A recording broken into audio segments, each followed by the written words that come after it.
Hello, guys, and welcome to the show. Listen, let's turn the charts on right here. I want to talk about a few things. First thing I want to take a look at is, we've got these smartphones are everywhere. Everybody's got one now, right? And technology is evolving. What we're looking at now is there's such a thing called augmented reality. And what they're working with these smartphones is now they're moving to smart glasses. And how these smart glasses work is they actually create, there's a little screen on them in front of your eyes, and you can look out, and it looks like something's out in the air in front of you. It looks like a real solid object out in the air in front of you. To give you an example how it works, it's like you could be in a phone conversation on your smart glasses. They're going to be like the smartphone, except you're going to have a little control on the side right here where you touch the glasses, and this is like your mouse and your keypad right here, but your keypad's in the air in front of you.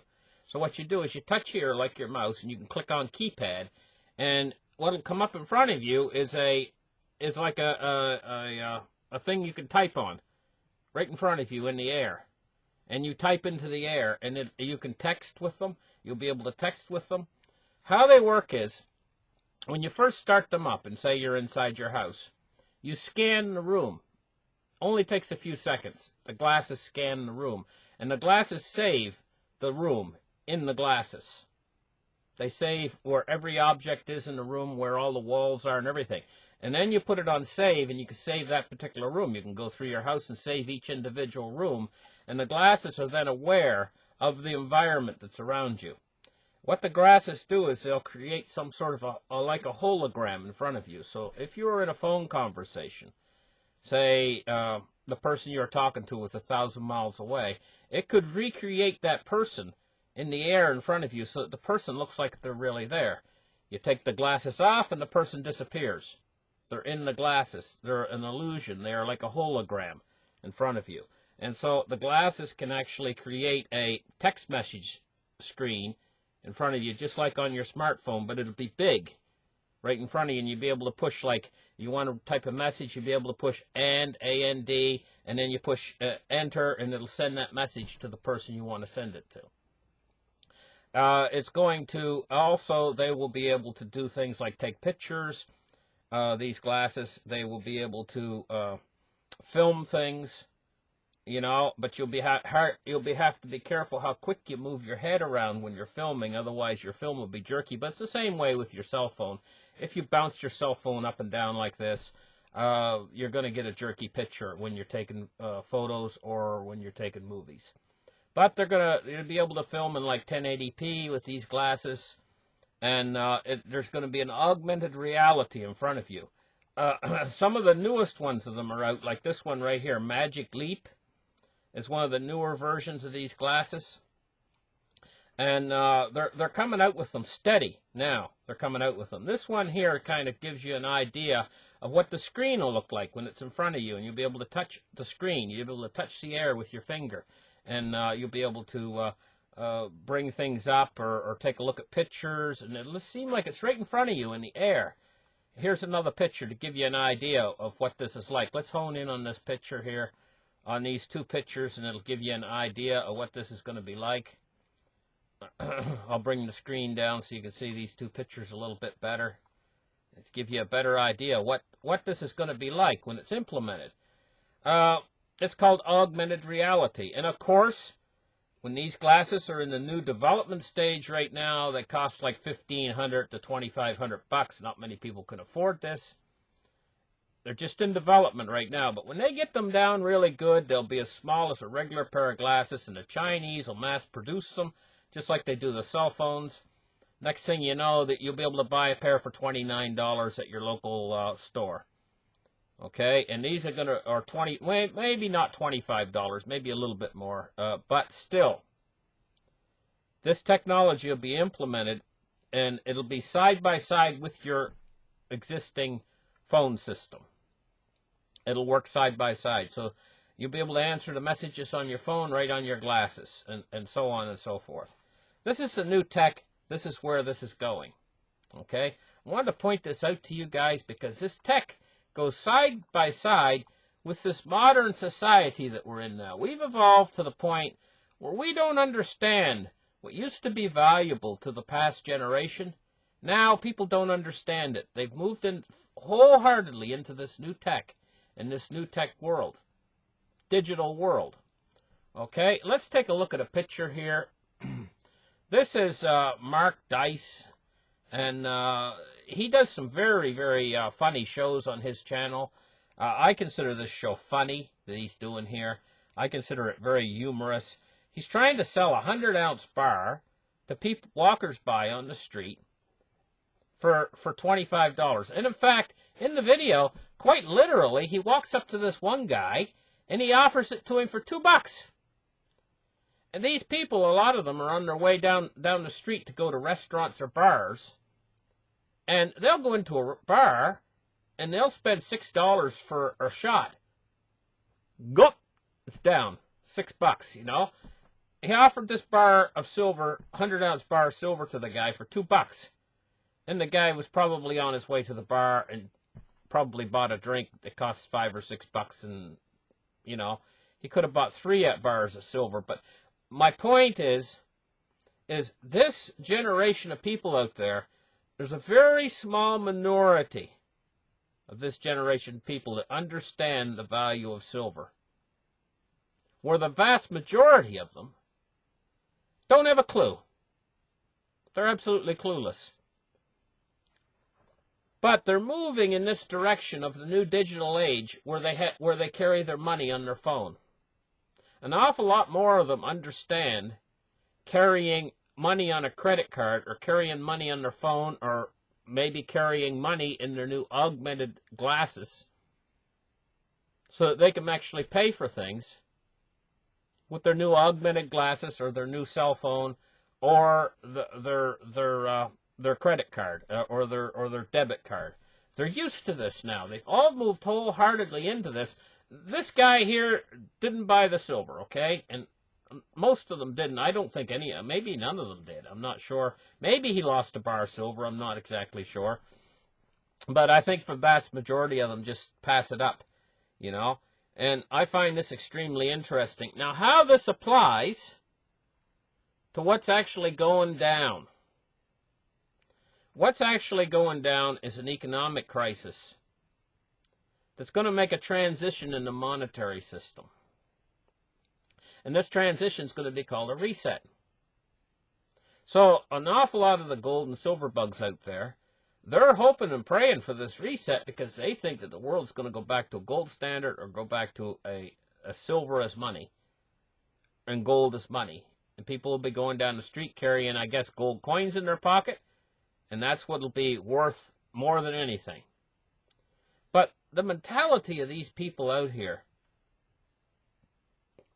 fits more a digital system rather than going back, all of them going back. The vast majority of them, now at this point, it would be easier for them to make a transition into a digital system rather than go back to what we used to have. But there's a problem with the new digital system that's coming right now. It's all based on dollars. We already have it. The dollar's already digital.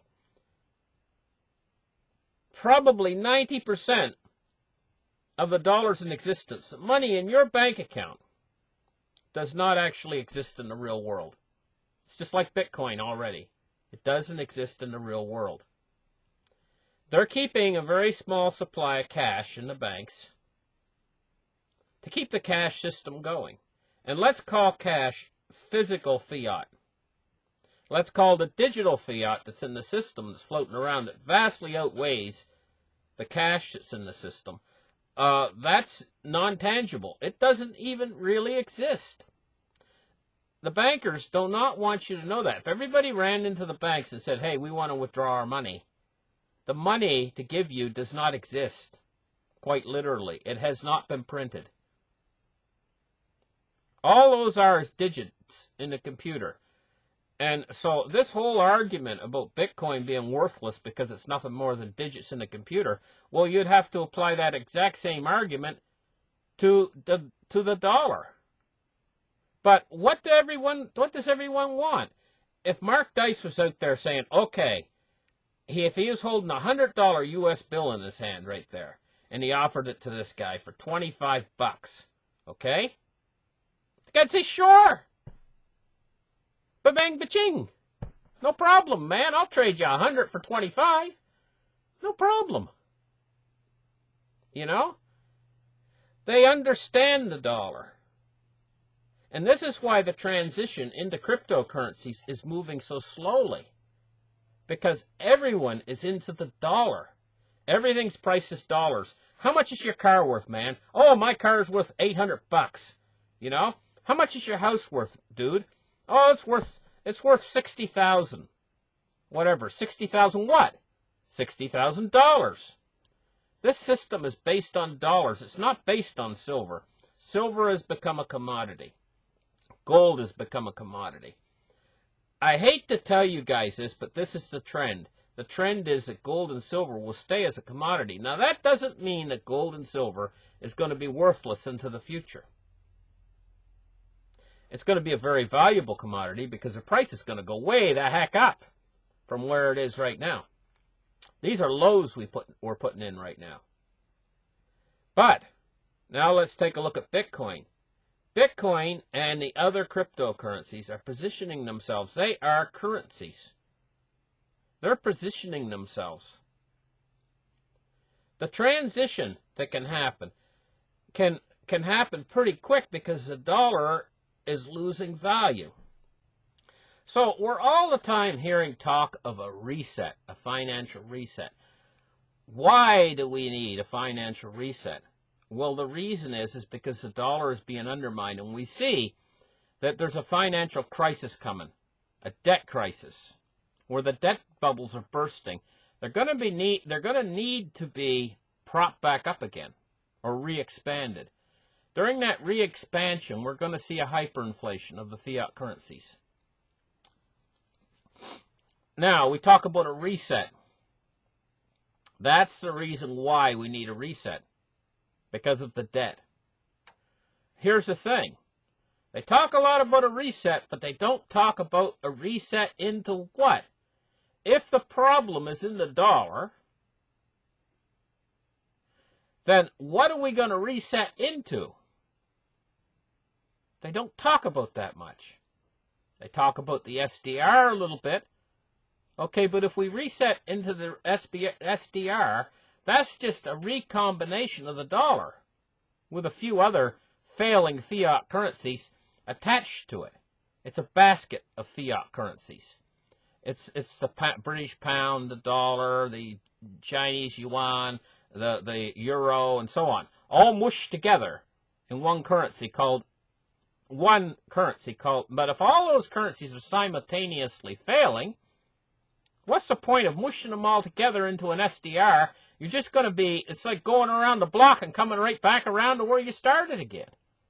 Okay? So I'd pretty much rule out the SDR, doing a reset into the SDR. I see it only as a maneuver that would buy time. So what else could we reset into? Well, we could reset back into a gold or a silver standard, a gold standard.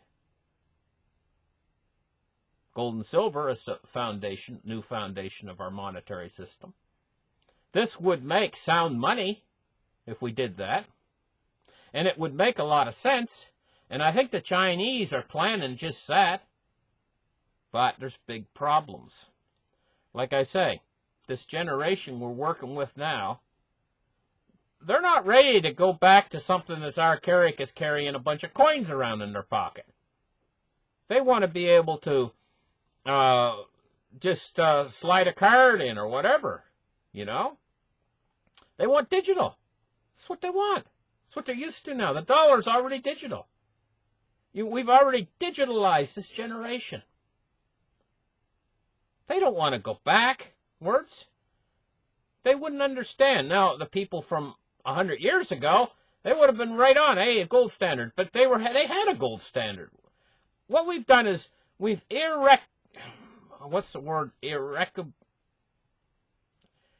we've changed everything. We've remodified everything. And there's no going back at this point. So now we've discussed what they're going to go to on a reset. Well, has anybody thought to themselves, hey, could they possibly make a transition and a reset over into cryptographic currencies of one form or another? Believe me, the possibility has crossed my mind, and I think that that is the most likely option. And it's going to hit a lot of people blindsided because, hey, they're going to say, hey, we didn't see that coming. But think about it for a minute. You got a failing dollar, right? That's coming. It's coming as soon as the stock market's done crashing and everything's done doing what it's going to do. You know what they're going to do. They're going to blow these bubbles back up again. They got no choice. It's either that or death, all of us. If they let this deflation continue, what it would do is it would just, all the debt bubbles would completely pop. And, I mean, all the supply line chains and everything would just go bankrupt. All the trucking companies would go bankrupt. Everything, the governments would go bankrupt. Everybody would go bankrupt. And for crying out loud, the world would shut down. Your grocery stores would all close, everything. And everybody would be stranded, and everybody would just be done. It would be over. Over as in O-V-E-R. So we all know what they're going to do. You see, the world's financial system runs something like your body. When there's a troubled area, say Deutsche Bank goes down, it would be like you having a great big sore on your finger. Okay? They're not going to sit there and leave it that way. What do you do if you've got a big sore on your finger? You run into the doctor gives you antibiotics. Look at the monetary stimulus like antibiotics. If the system gets an ailment, they're not going to withhold these antibiotics, this monetary stimulus. They are going to do exactly like they did back in 2008. I already showed you. In fact, Ben Bernanke got named Helicopter Ben because he said, if we have to, we will create money and drop it from helicopters. They'll call the army out. They'll get 1,000 helicopters and they'll fill them full of money and they'll drop it on our city streets if they have to. That's why he called himself, that's why they call him Helicopter Ben. He quite literally said that. And all of these federal, these guys that work at the Fed, they're all going to do the same thing. They're all going to turn dovish when the economy turns really bad. They've already told you. They said we are data dependent. So they were fudging the data because they want to continue with the programs. They were making the jobs numbers look better than they really are. They're making the economy look better than what it really was. And then they were drawing money out big time. What happened? Get a giant crash starting. That's what's happening right now, starting. They either inject liquidity into the system now, or this crash will continue. They can stop the crash anytime they want to, and believe me, they will. But what's the effect of them stopping it? The effect is going to be that the entire system then is going to start to float again on a new bubble of money, more money. They're going to have to do this time direct injection into the not only the Wall Street but into Main Street too, and they're going to have to do whatever it takes, like Mario Draghi said, whatever it takes to bring the economy back. Okay, they'll do it. But the effect is going to be that the fiat currencies are going to start the process of dying. The dollar and all of them. You're going to notice prices increase tremendously when they reinflate these asset bubbles. But they have to. Okay? That's when this reset transition is going to have to take place because your currencies are going to start to go downhill so quick, it's going to keep going faster and faster once it starts. And they're going to have to make more and more money to keep the system going. So you got two players involved in this to make this happen. You need a lender of last resort and a borrower of last resort. The borrower of last resort is the government, and the lender of last resort is the Federal Reserve. So they can create a cycle of money. It's just like a machine with two say, a motor with two magnets on either side and some sort of a switch in between. The thing starts spinning faster and faster and faster and faster. In other words, the Fed's lending the money out and the government's borrowing it faster and faster and faster and faster and faster, and faster until it goes so fast the wheels fly off of the whole thing. This is what we got going on, quite seriously. When the wheels fly off, that's when you've got your hyperinflation, and it's a conclusion of something. It can go no other way. It has to go this way. This is the only way it can go. Either that or total destruction if they just let the whole thing melt down, completely melt down. They don't do anything. They're not going to do that. We know they're not going to do that. They can't,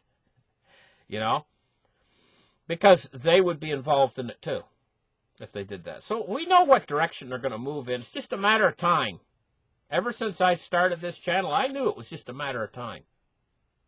I knew this deflation was going to come, and it was going to trigger the Fed into action to stop the deflation. And this is exactly what way it's going. It's going just the way I thought. My timing was off a little bit, but I knew exactly what was going to happen. And now I know exactly what's going to happen into the future is we're going to have some sort of a reset at a certain point. When the dollar has lost so much of its value, they're going to have to do a reset. Now, whether it be their own currency that they create, or the reset is something where everybody flips in, just like people that flip homes, they'll be flipping into cryptocurrencies. That's going to happen, by the way. And the thing is when this hyperinflation gets underway, that's going to happen. Now, the majority of the value in the world, could it actually, when these cryptocurrencies start to receive this money and they get on this super uptick in value, could the majority of everything in the world, all the assets and everything, start to store itself into the cryptocurrency space? I think it's very possible. I think it's very likely that this can actually happen. The moves that we saw in cryptocurrency last year, where Bitcoin went up to almost $20,000, could be almost nothing compared to what actually could happen in this situation. But let's explore another alternative. Let's say the government does a reset. Instead of an SDR, let's say they make a new government dollar that's cryptographic. A new government cryptographic dollar. And let's say that they back it with gold. They say it's backed with gold. I don't think they have any gold, but they can say it's backed with gold. That's all they need to do, really, is say it's backed by gold. Okay? And the thing about that is that new cryptographic dollar at first would have a high value, but you have to understand that it's just more of the same. It's just more old fiat. The only way that they could possibly actually make it work is if they were to say, okay, boys, we're going to put a hard limit on this coin, because that's what it's going to be. It'll be a coin, just like Bitcoin and all the others. They'll call it Fed coin or dollar coin or whatever they want to call it, but it'll be a coin. It'll be a unit, each unit. And it'll be running on blockchain, just like Bitcoin. Okay, that's the technology. The technology's there. That's what they'll use. It is going to behave just like an altcoin. And it'll end up going on the exchanges against Bitcoin. The only way that they can actually make this work is if they put a hard limit on it. But there's a huge problem with putting a hard limit on a fiat currency that's designed for all of America to use. It's called deflation. Now, Bitcoin doesn't have that as a problem. In fact, that's the big point about Bitcoin, why it's worth so much money. But if they make the US dollar coin deflationary, that would have a complete and utter change on our entire economy. Our economy is based on debt expansion. Well, in this case, they wouldn't be able to expand the debt.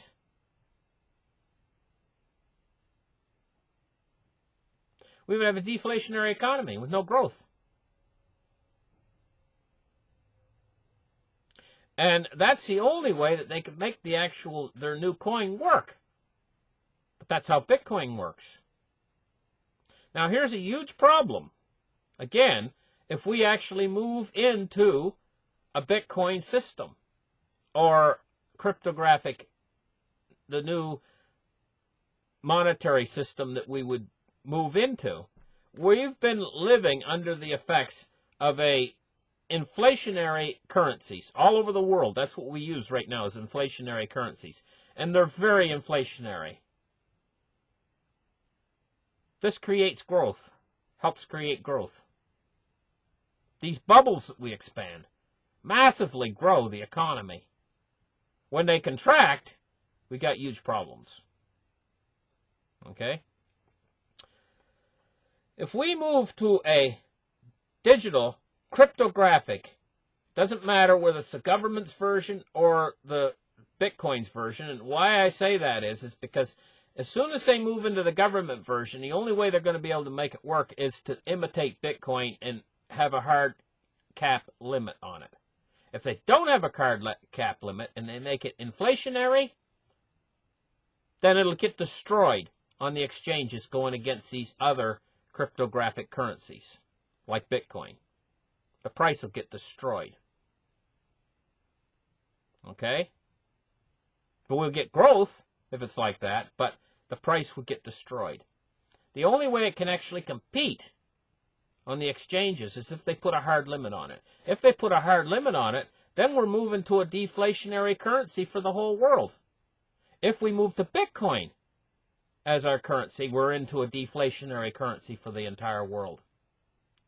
This is going to remodify the entire world's production and everything. It's going to give us stagnant growth. It's going to make a rich class and a poor class. People who have Bitcoin will be rich, and the people who don't have Bitcoin, if we move to a Bitcoin system, and if they make the new cryptographic currency for the United States as an imitation of Bitcoin, put a hard limit on it, it'll be the same damn thing. It'll either be the people who have it or the people who don't. The people who don't will be serfs and waifs, and the people who have it will be lords and kings. And there will be very little growth in our society. Our society will stagnate.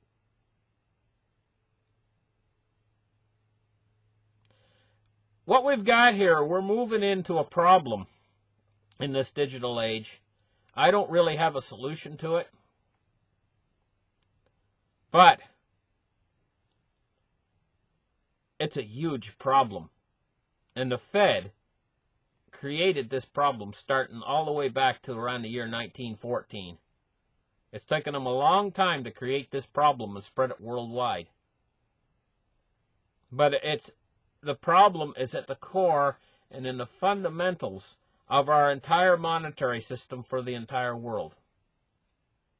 It's a core problem. It's a problem where you have to continually create more money because they never create the amount needed to pay the debt. So when they create money, they create debt attached to it. The debt accrues year after year.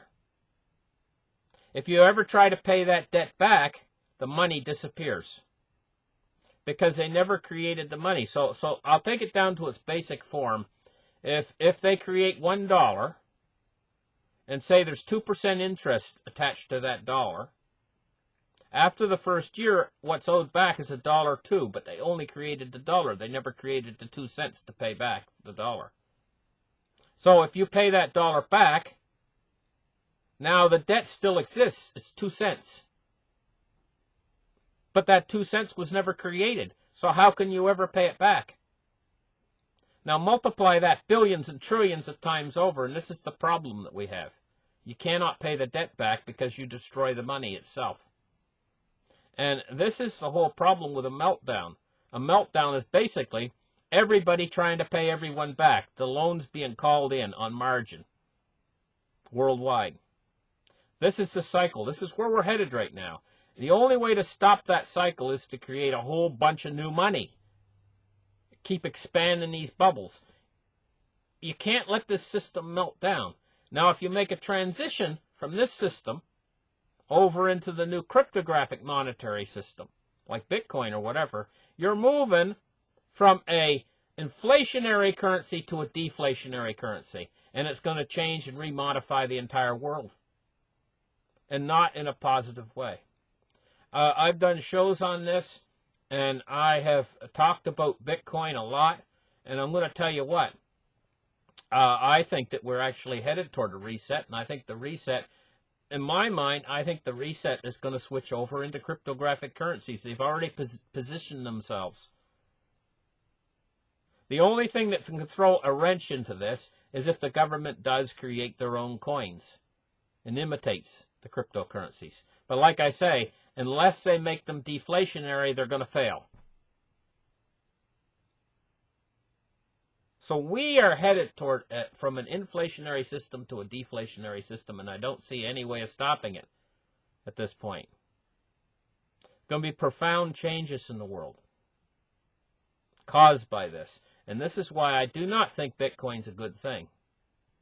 I don't like Bitcoin, but like, I'll tell you what it's like right now. It's like I'm strapped into a roller coaster, and I'm going on this ride whether I like it or not. And the same way with all of you guys. So we might as well profit from it. But this is the way it is. Thank you guys for listening. Like and subscribe.